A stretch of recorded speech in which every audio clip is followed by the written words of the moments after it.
j'ai entendu une voix qui m'a parlé et m'a donné Romains 3 au verset 23. Tous ont péché, tous ont péché, tous ont péché et sont privés de la gloire de Dieu. Lorsqu'un chrétien pêche, lorsqu'un serviteur de Dieu pêche, lorsqu'une église pêche, lorsque quelqu'un pêche, il se prive lui-même de la gloire de Dieu. Il efface et annule la gloire de Dieu dans sa vie. Et maintenant, voici le problème. Si le fait de pécher nous prive la gloire de Dieu, le fait de se sanctifier fait quoi? Ça nous ouvre les portes et l'accès direct à la gloire de Dieu. Amen. Frères et sœurs en Christ, quand le Seigneur m'a parlé de ça, il m'a encore parlé du serviteur Séverin Kakou.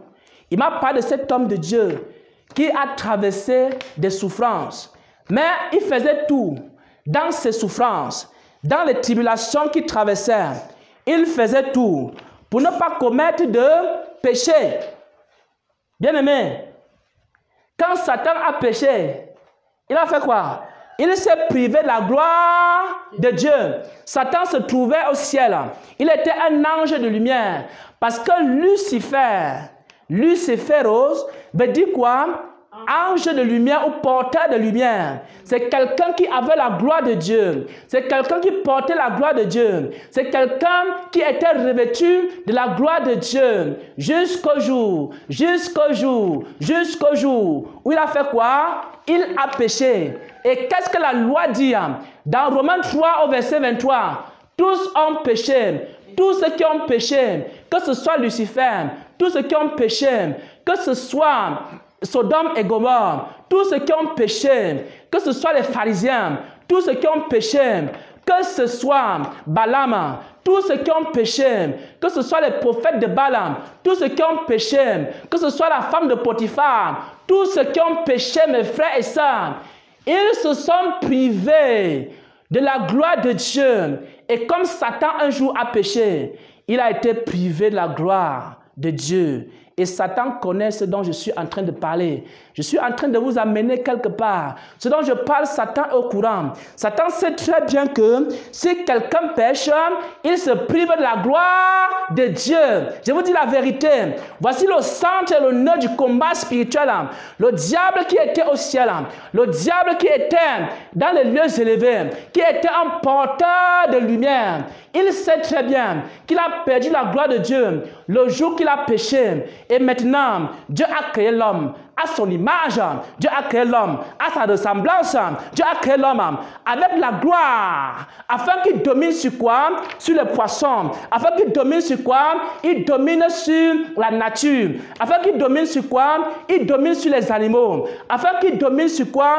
Il domine sur la terre. C'est-à-dire, Dieu a créé un être de gloire. Cet être de gloire, c'est l'homme. Mon frère, ma soeur, tu dois savoir que tu es un être de gloire. Tu dois savoir que tu es une personne qui a été créée pour la gloire. Tu dois savoir que Dieu t'a revêtu de gloire. Mais il y a quelqu'un qui connaît la loi. De Romains 3 au verset 23, il sait très bien que tous ceux qui ont péché ont été déchus de la gloire de Dieu. Alors, un jour, pendant que Adam se trouvait dans le jardin d'Éden, le Léviathan est venu.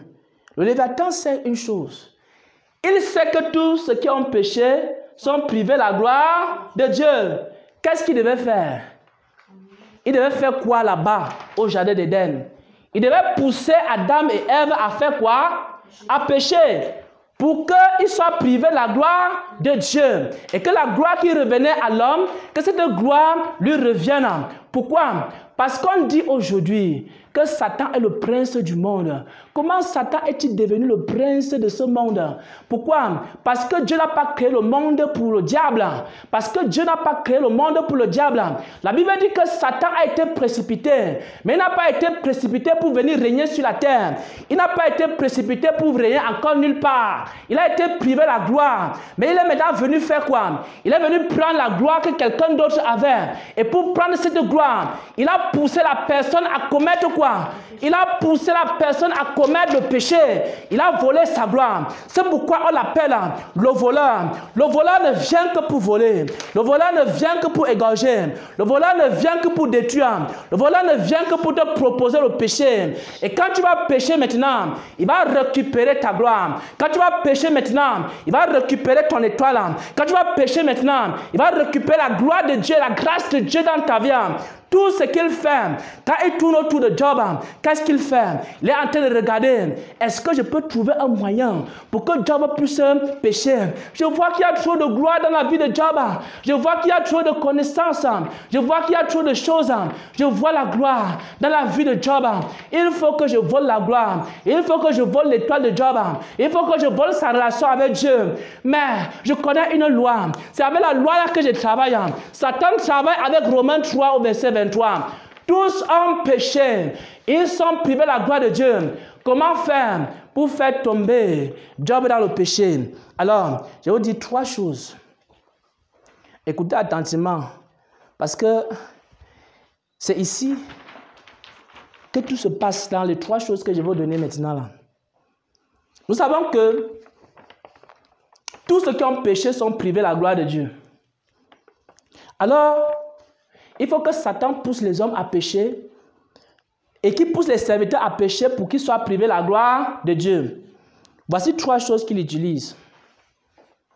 Vous allez comprendre pourquoi je parle des souffrances ici.